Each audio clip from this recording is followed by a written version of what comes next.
back to the IBJ podcast. We got another special guest with us today, and we're very excited to get into the topics. Before we get into anything, as usual, we want to get into the mission statement. So the IBJ mission, the purpose of the Institute of Black Justice is to relentlessly pursue equity and justice for all. The IBJ mission is threefold: to be an advocate for fairness and equity, to be an accelerator to the justice system's transformation, and to be an accomplice to credible social justice influencers in the communities they serve. We have a special guest, DeVandra Wheeler, with us today, and we're very excited to get into that. The topic we'll be looking into is not only herself and who she is, but the book she wrote, because she is an author, amazing one at that, Nova Be Bold. And Queleah is going to give us a little overview and intro to all that. Thank you, Isaiah. Again, like you said, we have DeVandra here. I worked with her previously at a child mental health facility, and I just get to see her in a different light. DeVandra is an author, an advocate dedicated to empowering children and young adults. She has served as a voice for both groups through community and prior military service. DeVandra's passion for advocacy comes from her firsthand experiences of sexual abuse at a young age. During this time, she lacked the confidence to speak up, nor had resources available to her. Her purpose for Nova Be Bold is to educate young children about sexual abuse, facilitate conversation between children and parents, and empower those who have or are currently experiencing abuse to tell someone. DeVandra looks forward to writing more children's books and building a community of advocacy that takes action against child and adult molestation. Again, DeVandra, I appreciate you for coming on tonight. You want to give an introduction of who you are? We'll let you take the table. Thank you for having me, y'all. I'm super excited to be a part of this podcast tonight. Queleah, I feel like you hit everything on the nail. I guess the only thing I could add, I'm originally from Tennessee, born and raised by way of St. Louis. So I got a little bit of Southerner, Midwestern swag about me. I moved out here back in 2012 for military purposes. And I just stayed out here since then. I've been enjoying my time out here. And while I've been out here, I decided I wanted to write a book on this important topic and spread the word. Yes, ma'am. I appreciate that. And I'm going to start off with my first question. This is just a question that I had once I found out that you was actually writing a book. I wanted to know, like, how long have you been in the process, or when did you really start writing books or become an author? So I guess you can kind of say like it's always been in me to be an author. So I have recently learned, I want to say like a few months ago that my grandmother, she was a author. She was published in like a short story book over in St. Louis. My mom finally found like some clippings of the book or some passages of the book, and she had her snippet in there. And she was like, "Yo, grandma would just be so proud." But I can say I got my writing from her. I remember as I was a child, I used to like have like notebooks full of like creative stories, and just be in my room all day just writing different things or whatnot. How I came about writing this book in particular, I was at this event held at my church called I Challenge. I think it was like I Challenge Life. But we were sharing our testimonies and sharing our stories. And I remember that day my pastor told me, like, you need to write this book. There are so many children and so many adults that need to hear this that have been keeping that trauma and that pain just deep down inside of them and not healing from it and just really just suffering from that. You need to write that to speak to the children that are coming up now and also speak to the child and the adults today. So that was back in 2017, 18. Okay. So since then I've had that seed planted in me to write this particular book, and it finally came into fruition July of 2021. No, 22, sorry. When I finally completed it and published it and all of that. So yeah. Yes, ma'am. I like that. All right. My second question is just tell us about, the work that you've been doing to kind of fulfill your want for creating a community of people that stand up against child molestation and just are kind of speaking out. What have you been doing in the community? So some of the work I've been doing lately I've been networking with different agencies that center their work around sexual abuse dealing with children and adults. I've been networking with different people in the school systems. I can say that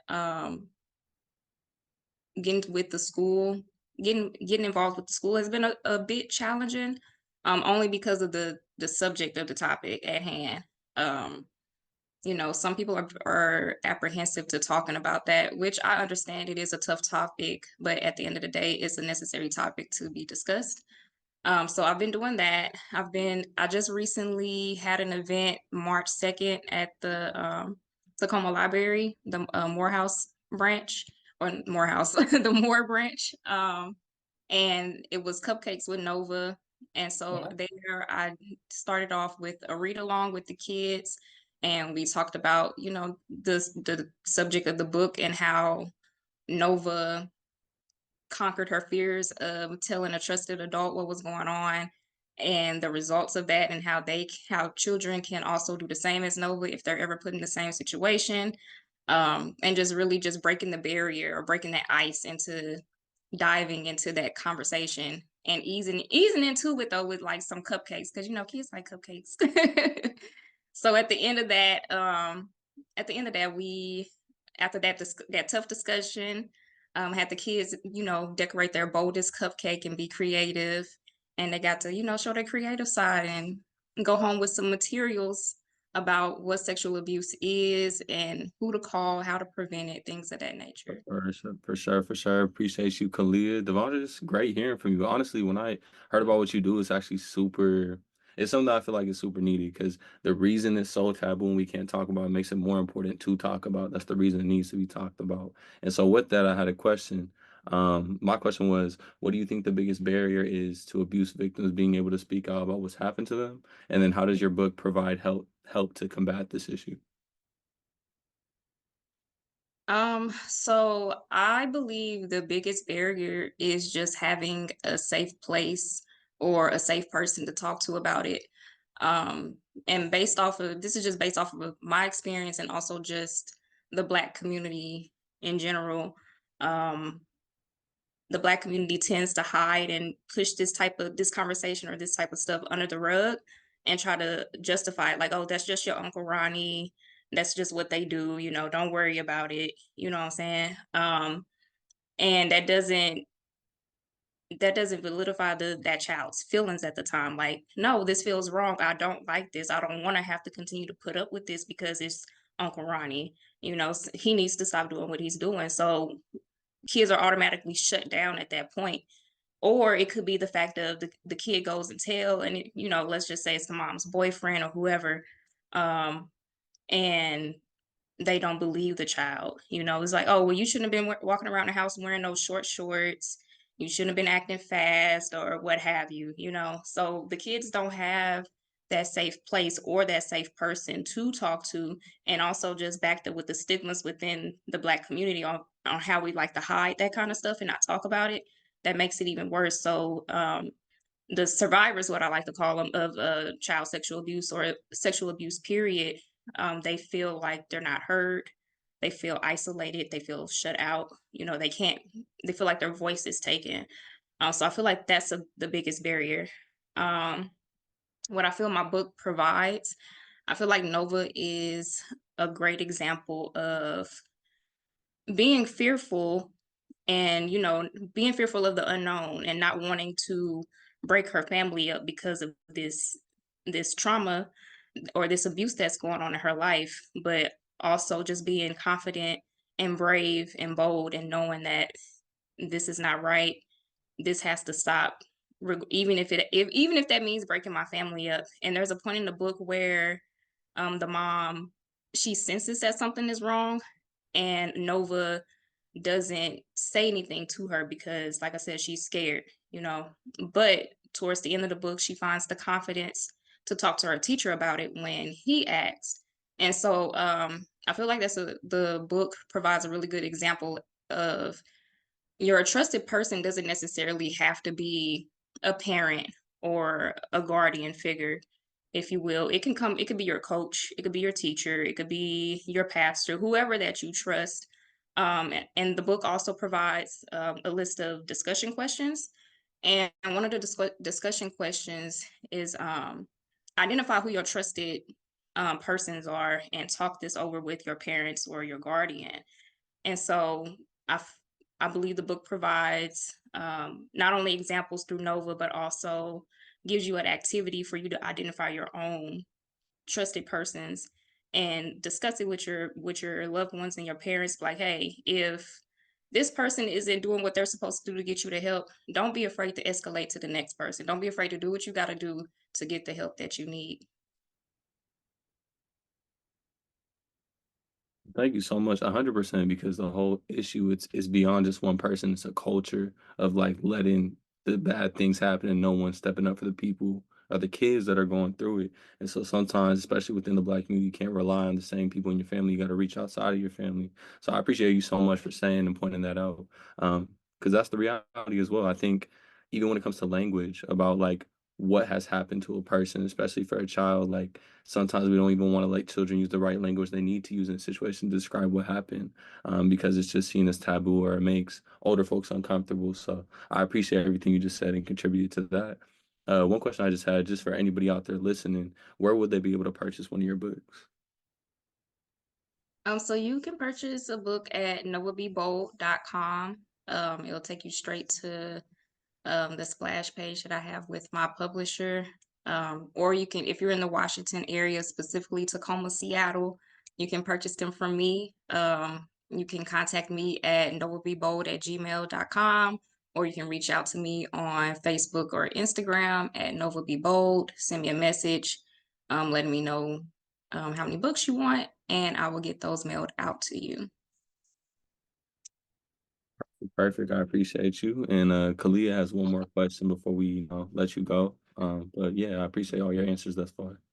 Right. Hopefully I got one more question, but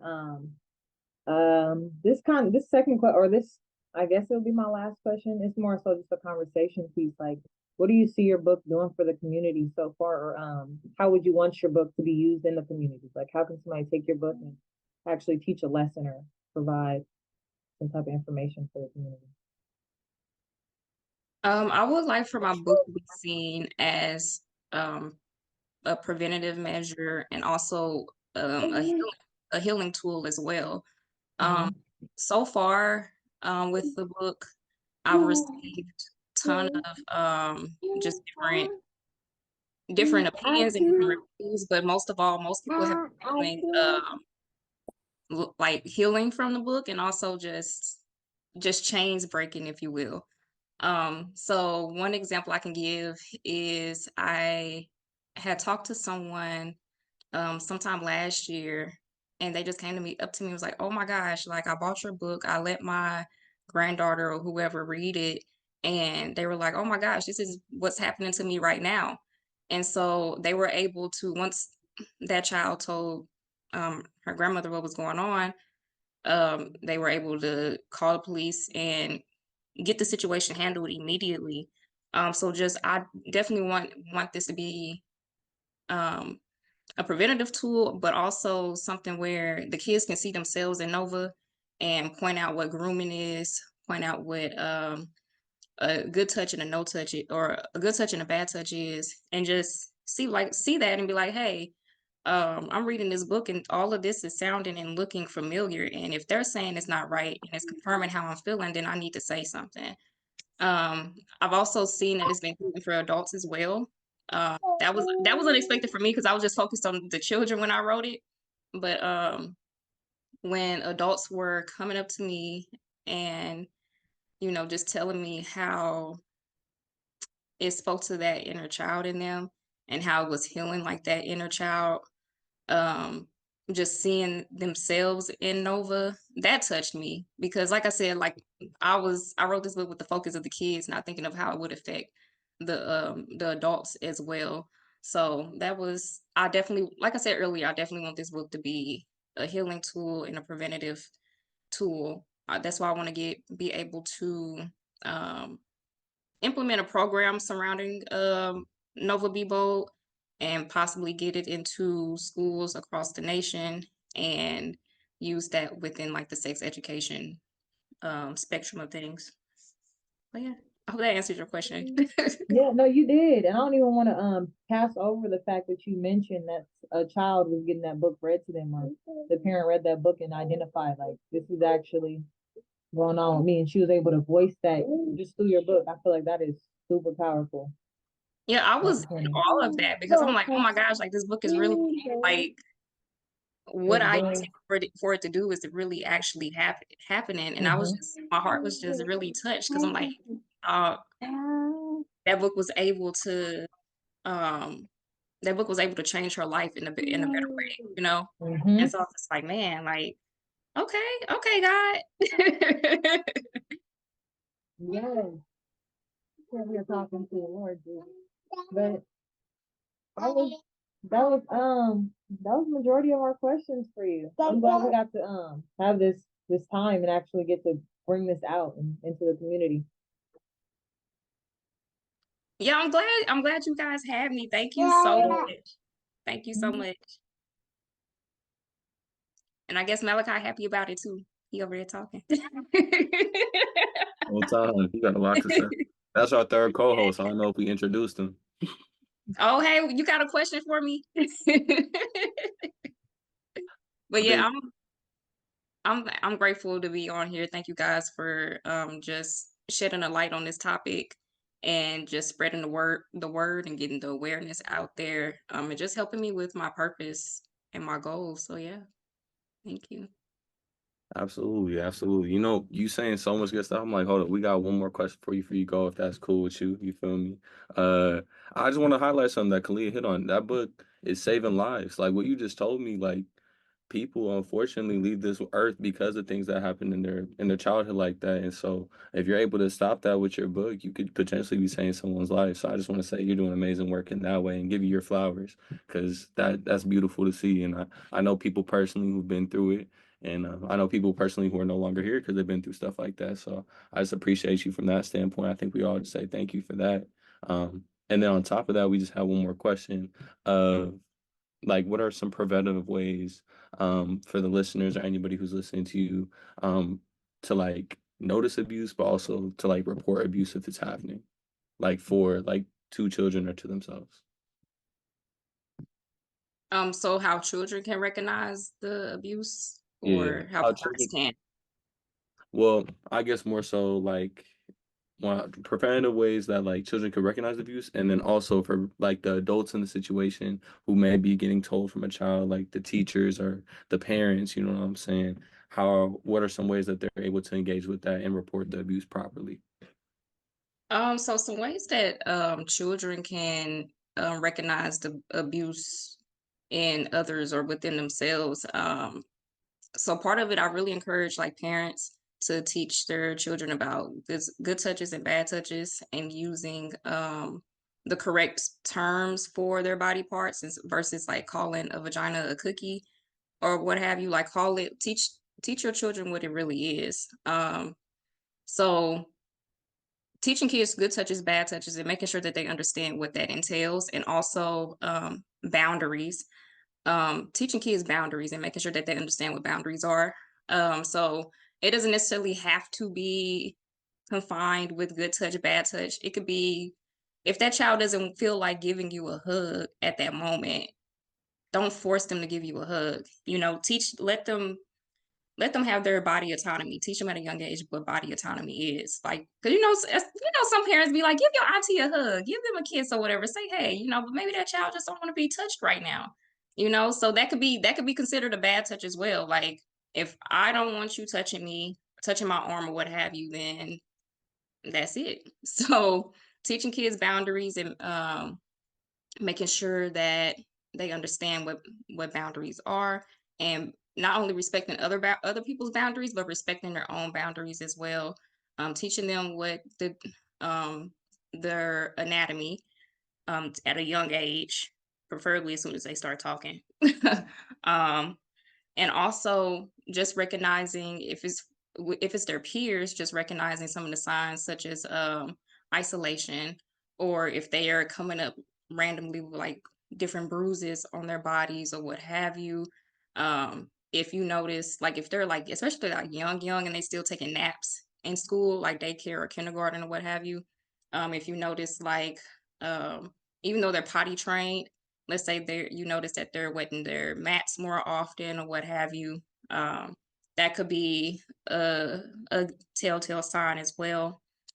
For the parents, as I mentioned earlier, just teaching your kids the anatomy of the body. Like I said, as early as 3, I recommend as soon as they're able to talk and vocalize, as soon as they start getting their identity, you can teach them what sex is at age appropriate levels. You don't have to necessarily like throw the whole shebang at them, which is what I feel most parents get caught up on. But you can definitely give them age appropriate um, verbiage around sex and what the boundaries are, what consent is, and as they get older, of course, mature the conversation. And also for parents, just noticing with their child if they are potty trained and they start using the bathroom on themselves more often, that's not something they do. Um, if their grades are slipping in school, or if they're not as engaged in activities, like if they were just a very outgoing, friendly person, play sports or what have you, and they just out of nowhere go to isolation or just not as talkative or engaging, that could be a sign. Just and it's important, for parents to just be involved with your kids, know what's going on. I'm not saying like I don't want to say like be a helicopter parent, but keep those doors of communication open with your child, and build if you start as young as like 3 and you build that door of communication all the way up through their childhood years or their preteens, teenage, young adults, like your children will feel more easy to come to you and talk about these things. And Lord forbid that they are put in a situation where they have to face this trauma. But if they did face this, just like an example earlier, they will feel more free to come to you with it. Like, hey, mom, or hey, dad, like, I know we've had multiple conversations about this, but this is what's going on. And I know what you said, that this isn't right. So what we gonna do? They'll feel more free to come to you about it versus if you don't have the conversation at all and it's a taboo. If it's taboo in your household, who are they gonna come to? You know what I'm saying? How are they gonna ask the questions? How are they gonna voice what's going on?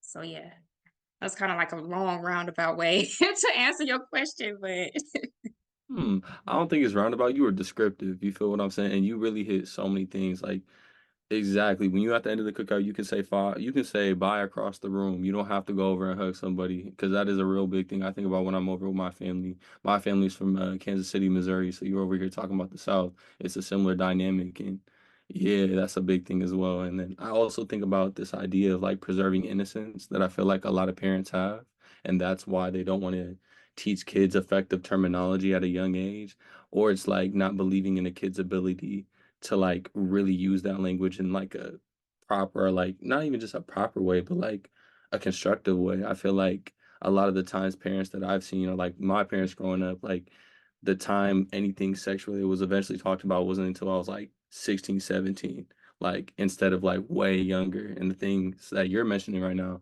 I believe that if you're not going to teach your kids, eventually they're going to learn it from somewhere else as well. So, yeah, I just want to mention that out there. You're talking and my mind's just going. I'm like, yeah, I'm about to go grab this book right now. You know what I'm saying? But thank you so much, DeVandra, for coming through. It was amazing talking with you. We had a great time. I feel like I can speak for everybody when I say that. Thank you to our third co-host sitting down there with Queleah right now. I appreciate his contributions, you feel me? For all our listeners, we just want to remind you about the upcoming IBJ ACES program event coming up April 7th, where everybody who comes to that event, if you join the ACES team, you'll be able to be a part of more things and meet more amazing people just like DeVandra today. It will be at Intentions Juice Bar as well. And as DeVandra said, you can find her book.